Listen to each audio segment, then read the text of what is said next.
That morning, in the busy crowd, the man suddenly stopped. He couldn't hear the train whistle, people's footsteps, or the street sellers shouting, because the woman walking toward him seemed to soak up all the noise with each step.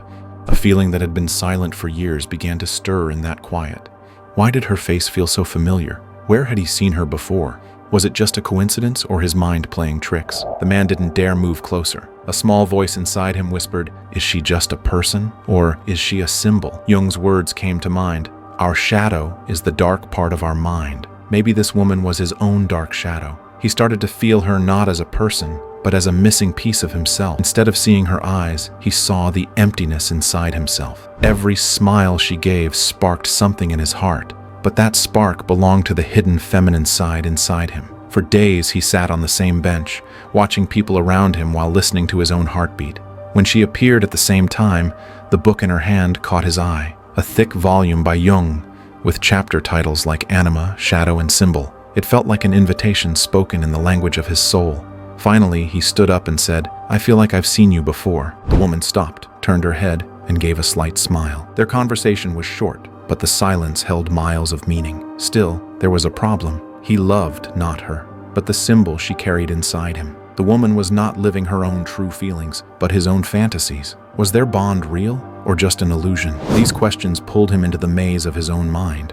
Watching her wasn't enough. He had to walk the corridors of his own darkness. On his way to work, he listened to his thoughts instead of his coffee brewing. In meetings, he noticed not his smiling co-worker's face, but his own growing sense of empathy. Walking home under the streetlights, he watched his own lonely shadow. These small moments showed how the anima shows up in everyday life. Intuition, compassion, vulnerability. His memories with the woman felt like the fine line of a fairy tale. But when the story ended, what remained was real. The feelings he'd locked up, the loneliness he'd run from, the intensity of emotion he'd been too scared to face. Each fear was a piece of his shadow. Through long walks, therapy sessions, and page after page of books, he finally faced that shadow. One day when he said, "I love you," from his heart, the woman paused, sighed deeply, and said, "You say you love me, but I'm not yours. You're loving yourself." In that moment, the world he'd built collapsed.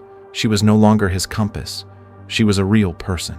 He had to accept true feelings instead of an ideal. The mirror shattered. At last, he saw his own face. The woman walked away. Now the streets felt quieter, and the evenings felt longer. But this time, loneliness wasn't a punishment. It was a journey of discovery. He looked in the mirror and saw the curious eyes of his childhood, the feelings he'd kept silent for years, his own hopes and rejections. He started therapy and kept a dream journal. He read Jung's books out loud, not to understand them, but to feel them. Over time, he learned that instead of seeking the missing piece outside, he had to bring it together inside himself. Accepting vulnerability was hard, but he discovered that this weakness was true strength. He directed compassion first toward himself, then toward others. Sharing his feelings made them stop being shadows. This process built a new self, sharper, kinder, more whole. In a cafe, when another woman's gaze met his heart beat with peace more than with love. There was no searching, no expecting, just the shared silence of two people standing side by side. From that moment on, he understood. True love isn't about trying to complete someone, but about the art of standing together after you know yourself.